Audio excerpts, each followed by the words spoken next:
Hello, my dear students. Welcome to the next class of Appreciating Prose. Today we are starting with Albert Camus' Nobel Prize acceptance speech, which he delivered at the Nobel banquet at the City Hall in Stockholm on 10th of December 1957. Stockholm is the capital of Sweden.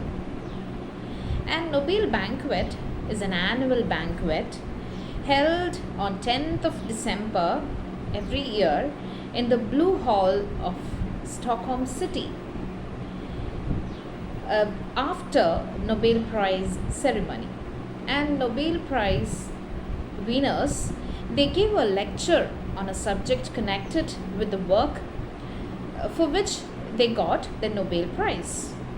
So Albert Camus, in the year 1957, when he got Nobel Prize, he delivered a Nobel Prize acceptance speech, and now we are going to study his speech, beginning with the speech.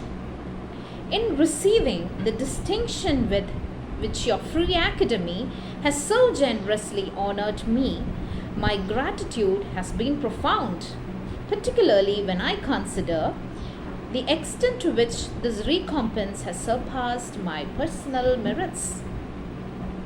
He begins his speech by saying that by receiving this special award, by receiving Nobel Prize, that the Academy has generously honored him.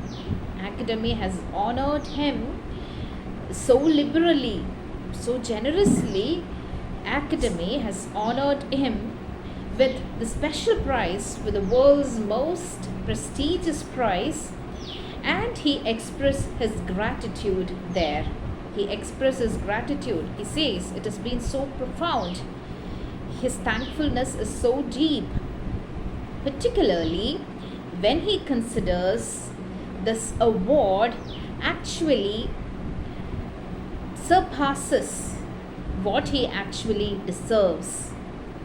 It actually surpasses the Nobel Prize, actually surpasses his personal merits. It goes beyond his personal merits. It goes beyond what he actually deserves. That's what he says in his speech. That means he considers himself as not worthy enough to receive the award. He continues. Remember, it is a speech. So first he expressed his gratitude, and he continues. Every man, and for stronger reasons, every artist wants to be recognized. So do I. Every artist wants to be recognized for his contributions, and so he is also. But I have not been able to learn of your decision without comparing its repercussions to what I really am. He says that every artist needs to be recognized, and he also wanted. He cannot actually accept that decision of Nobel Prize winning without comparing its repercussions to what I really am.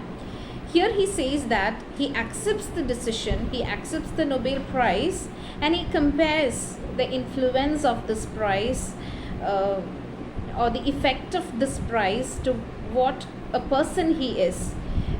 That is, now he is going to introspect. The author now is going for an introspection. He has accepted the Nobel, and he is going for an introspection. He is going to speak about his own thoughts. He is going to analyze himself. A self-reflection he is going to make after receiving the prize. After receiving the Nobel Prize means it is something, a huge achievement, a big achievement. So after receiving the prize, he is going to speak about the influence of this prize on the person he is. Or he is going to speak about, he is going for an introspection, he is going to speak about his own thoughts and feelings. Yes. And what type of person he is. He continues.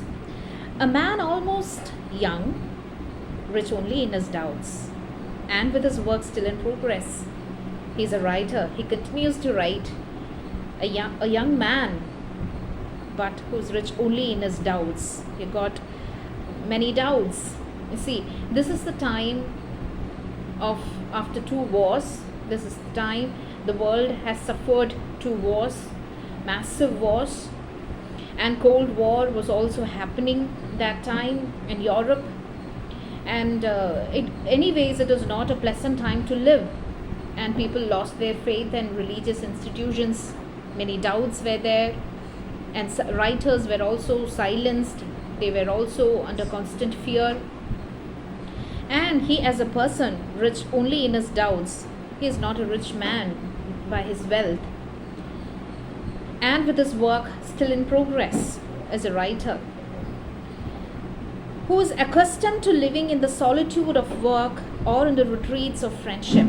He is a person normally lives in the solitude of work, normally lives in the seclusion of work.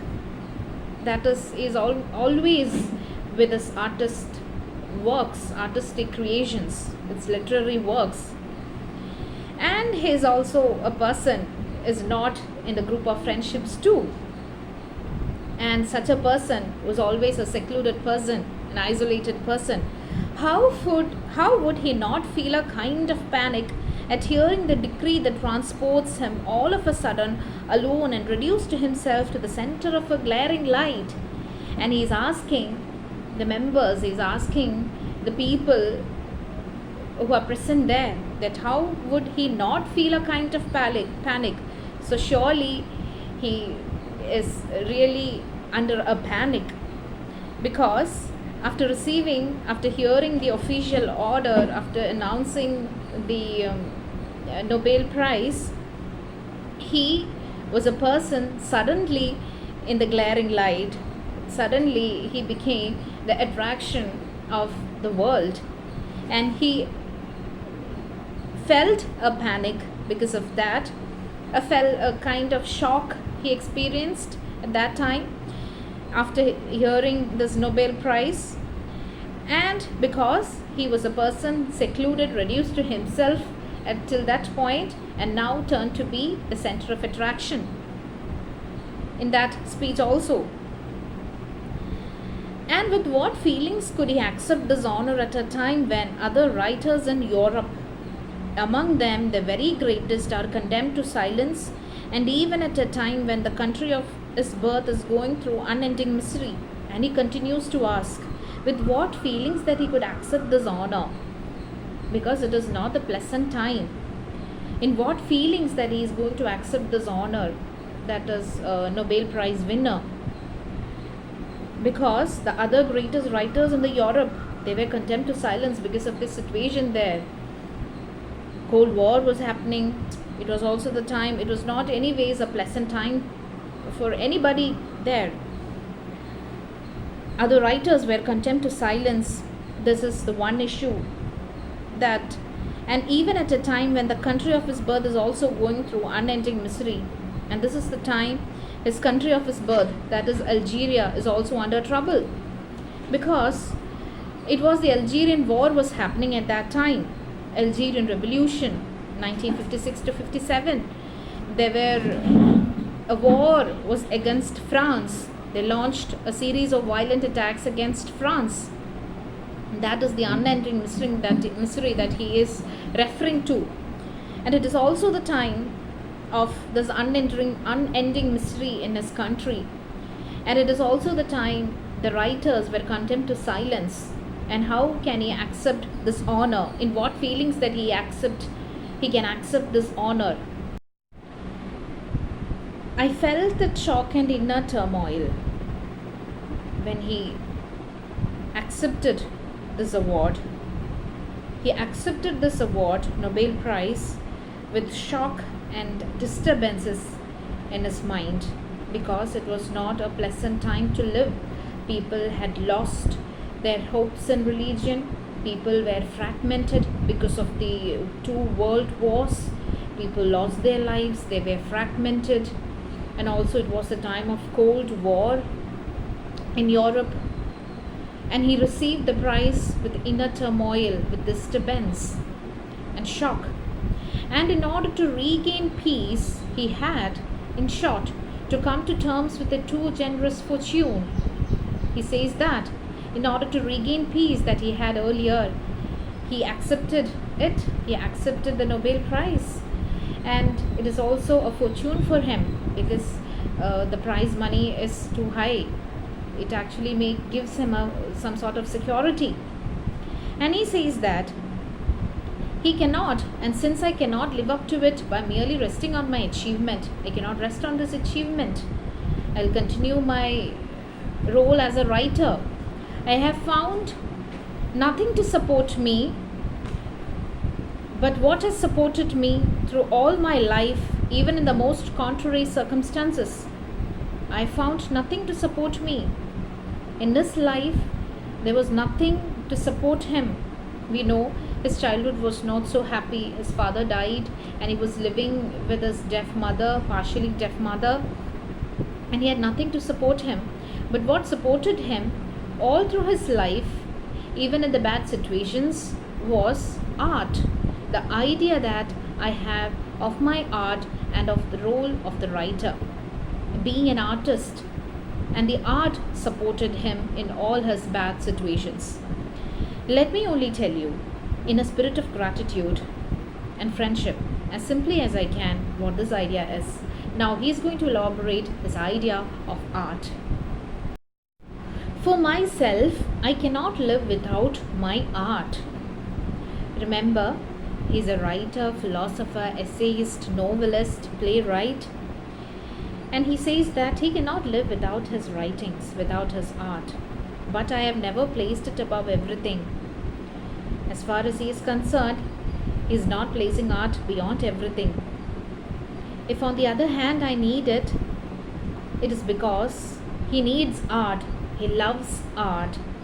He keeps art closer to his heart. Why? Because it cannot be separated from my fellow men. Art cannot be separated from the people around him. Art is closely associated with the people around him because he writes about the people around him. He writes about the people, and it allows me to live, and art allows him to live as a person who's really connected with the people around him, such as I am on one level with them. Art is like an equalizer. Art makes him to think that he is one among the people, one among the members in the community. It is a means of stirring the greatest number of people, and all art also moves the people into action. Art makes the people to do an action. By offering them a privileged picture of common joys and sufferings, art inspires people. Art gives a clear picture of common joys, and art also gives the picture of sufferings around him. See, at that point of time, there were not other forms of entertainments. Dramas were there, and art keeps the people. Art influences the people a lot, and it inspires the people. And art gives a clear picture about the real life around in the community. It obliges the artist not to keep himself apart. Artist cannot keep himself apart. If he is an artist, he should be in the community. He cannot be separated from the community. He cannot keep himself apart from the people. He is an artist. He observes the community, he writes his reflections, and he gives his philosophy on life. An artist should be like that, he says that. It subjects him to the most humble. And what is the other idea of art? It subjects him to the most humble. It makes Camus most humble. And it also makes him to understand the most universal truth. It can be the most universal truth, can be death, or can be the absurdity of life, the meaninglessness of life. And art makes him to realize all these things. And often, he who has chosen the fate of the artist because he felt himself to be different soon realizes that he can maintain neither his art nor his difference unless he admits that he is like the others. And he continues his speech. If a person has chosen to be an artist and he feels that he is different from others because he is an artist, but he realizes that big fact that he cannot maintain his art or his difference unless he admits that he is like the others. If he wants to continue his art and if he wants to continue to be different from others, he needs to admit that he is like the others. Isn't it something tricky? He says that ഇപ്പം ഞാൻ ഒരു artist മറ്റുള്ളവരിൽ നിന്ന് വ്യത്യസ്തനാണെന്ന് ഞാൻ വിചാരിക്കുന്നുണ്ടെങ്കിൽ ആദ്യം ഞാൻ admit ചെയ്യേണ്ട ഒരു ഫാക്റ്റാണ് ഞാൻ മറ്റുള്ളവരെ പോലെ ആണ് എന്നുള്ളൊരു fact. Then I can be different as an artist. The artist forges himself to the others. An artist also, the writer, the artist also creates a bond to the others. He creates a bond with the community because he is writing about the people. He's not writing completely from his imagination. He's talking about the life. Remember the situation, remember the background of the author also. The war-torn world, poverty-stricken childhood. He is writing about the community. An artist creates a bond with others, and it is a midway between the beauty he cannot do without and the community he cannot tear himself away from. And he is in the middle of the beauty of the art, that is beauty of the art, artistic beauty, and he is also in the midway between the real community. The artist should be in between the beauty, artistic beauty, and also between the community. That is why true artists scorn nothing. A true artist cannot reject anything. True artist stands in midway between the beauty and the community. So an artist cannot reject anything. They are obliged to understand rather than to judge. True artist, speaking about true artist should understand the people around him, understand the community around him rather than to judge. True artist will not judge, he says that. And if they have to take sides in this world, they can perhaps side only with that society. And he is saying that, and if artists needs to take sides in this world, to be biased in this world, they can perhaps side with that society. With which society he is going to say, he is going to speak, with that section of people, with section of people. That is according to Nietzsche. Nietzsche is another famous philosopher, cultural critic, composer, poet, a German philosopher whose work actually influenced a modern history, Friedrich Wilhelm Nietzsche. From his great words, he's saying that a true artist never to judge. And if the person needs to take side, if the artist need to take side in this world, they should not be the judge, they should not be the critic, but should be the creator, but should be the artist. Whether he be a worker or an intellectual, he should be the side of the artist. He should be in the side of the creator. By the same token, the writer's role is not free from difficult duties. For the same reason, the writer's role, the role of the writer, is also not an easy task, because he should be the side of the society, he should understand the society well. It is not an easy task. By definition, he cannot put himself today in the service of those who make history. He cannot be with the side of people who govern, who make history. He is at the service of those who suffer it. He is at the service of people. He is at the service of the people, actually, those who suffer it. He should be at the service. He should give voice to the community through his works. He should be at the service of people who suffer it, who actually in the pain, who actually undergoes traumatic situations in their life. Otherwise, he'll be alone and deprived of his art. Otherwise, he cannot be called as an artist. Otherwise, he cannot be called as a writer. He'll be deprived of his art, will not have that quality to be a writer. He cannot be called as a writer, as a true artist. Not all the armies of tyranny with their millions of men will free him from his isolation, even and particularly if he falls into step with them. He says that. He continues his speech. He earlier said that a true artist should understand the society, and he should be at the service of the people who suffer it.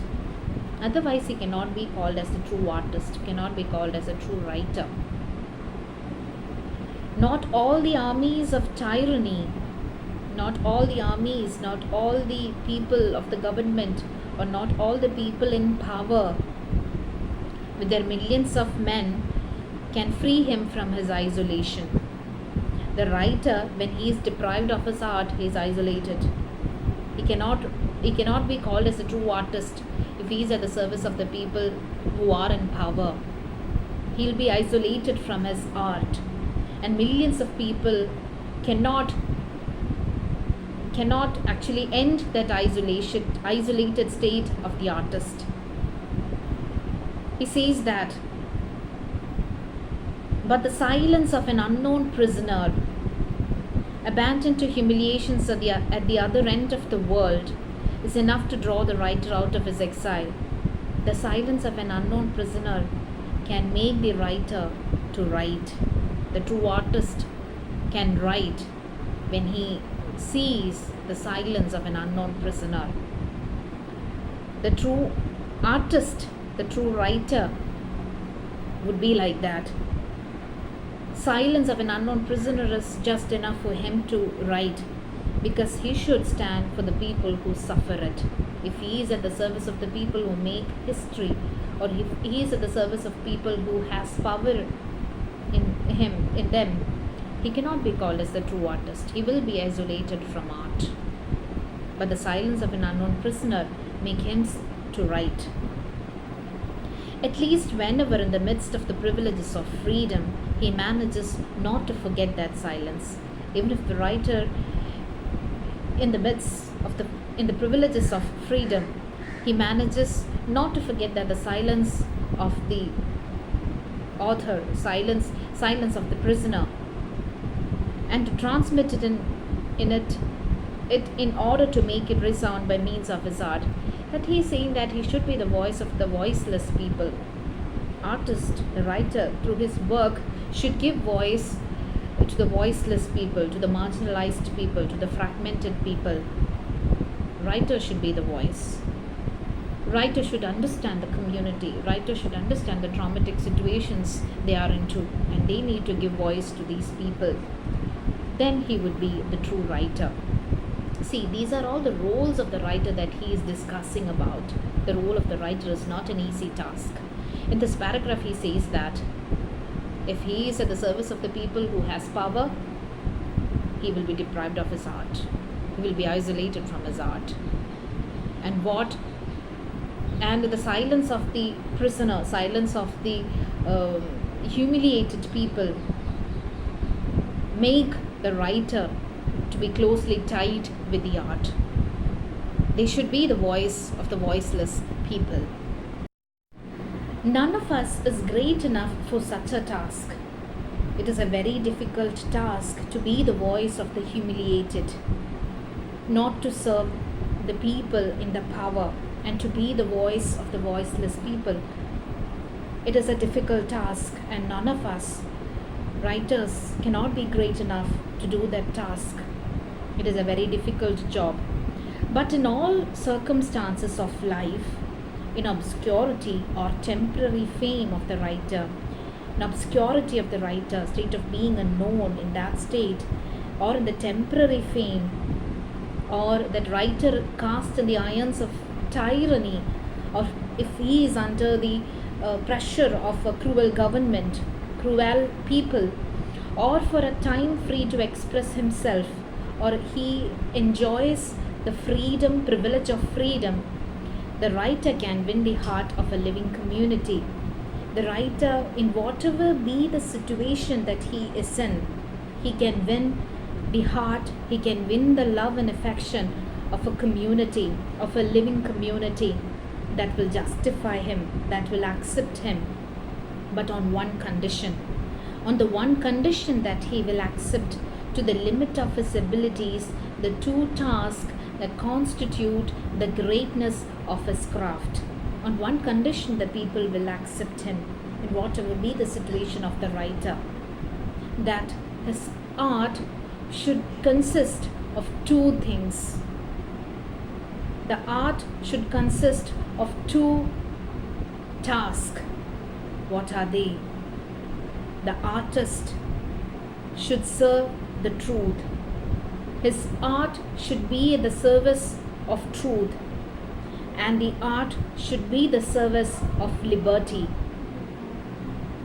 Because his task is to unite the greatest possible number of people. The task of the writer to unite the community, the greatest possible number of people. The art must not compromise with lies and servitude. True artist, through his work, should not support lies and slavery, which wherever they rule breed solitude. If the artist, if the writer supports the lies and supports the slavery through his art, if he supports like that, that will breed solitude, that will create. The author should be isolated from art, from the true nature of art, from the true artistic beauty. He should be isolated, he would be isolated. His art should constitute of two things, that is service of truth and service of liberty. If he supports lies and servitude will breed solitude. The artist would be isolated from the art then. Whatever our personal weaknesses may be, the nobility of our craft is urging the writers, the nobility of our craft will always be rooted in two commitments. Writers should not forget that. The true artist should not forget that. The two commitments that they should possess. Two commitments. What are the commitments? But it is difficult to maintain the two commitments. The commitments he is going to talk about: the refusal to lie about what one knows. In other words, he should be in the service of truth. He should not lie. He should always be at the service of truth. That is difficult to maintain. And what is the other commitment that he is focusing on? The resistance to oppression. He should resist oppression. He should be against the slavery. He should be in the service of liberty. He should be at the service of freedom. He should resist oppression. So two tasks he is focusing on. One is service of truth and one is service of liberty. His Camus' philosophy and his ideas a bit difficult to understand. But isn't an eye opener for all of us, isn't it? We are getting new ideas from Camus. We are getting new philosophies from Camus. So happy learning for all of you, and we will meet in the next class and we'll continue with the essay. Thank you.